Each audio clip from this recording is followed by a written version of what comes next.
بچوں آج ہم کچھ الفاظ کے جملے بنانا سیکھیں گے۔ پہلا لفظ ہے صحت۔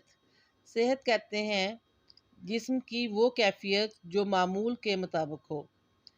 تو اس کا جملہ بناتے ہیں۔ اب یہ تو اس کا معنی ہو گیا، اب ہم اس کا جملہ بناتے ہیں۔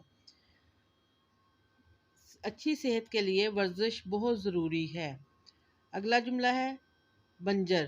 بنجر کہتے ہیں ایسی زمین کو جس پر کوئی چیز کاشت نہ کی جا سکے، یعنی کچھ اگ نہ سکے۔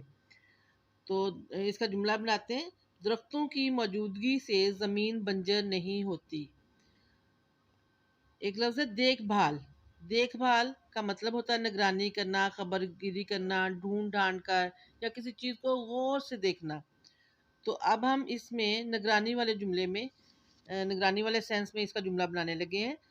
تو مالی پودوں کی دیکھ بھال کرتا ہے، یعنی مالی پودوں کی نگرانی کرتا ہے۔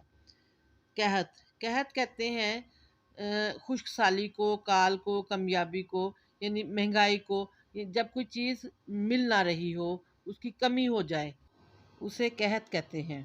اس کا جملہ بناتے ہیں، درخت قحط اور خشک سالی سے بچاتے ہیں۔ اگلا لفظ ہے صلاحیت۔ صلاحیت کہتے ہیں خوبی کو، لیاقت کو۔ تو اس کا جملہ بناتے ہیں، اللہ تعالیٰ نے ہمیں سوچنے سمجھنے کی صلاحیت عطا کی ہے، یعنی اللہ تعالیٰ نے ہمیں سوچنے سمجھنے کی خوبی عطا کی ہے۔ اگلا لفظ ہے شادابی۔ شادابی کہتے ہیں تر و تازگی، سرسبزی کو۔ تو اس کا جملہ ہے، کوئی بھی بنا سکتے ہیں لیکن ہم ایک جملہ بنا کے میں آپ کو بتاتی ہوں۔ اللہ تعالیٰ ہمارے ملک کی شادابی ہمیشہ قائم رکھے۔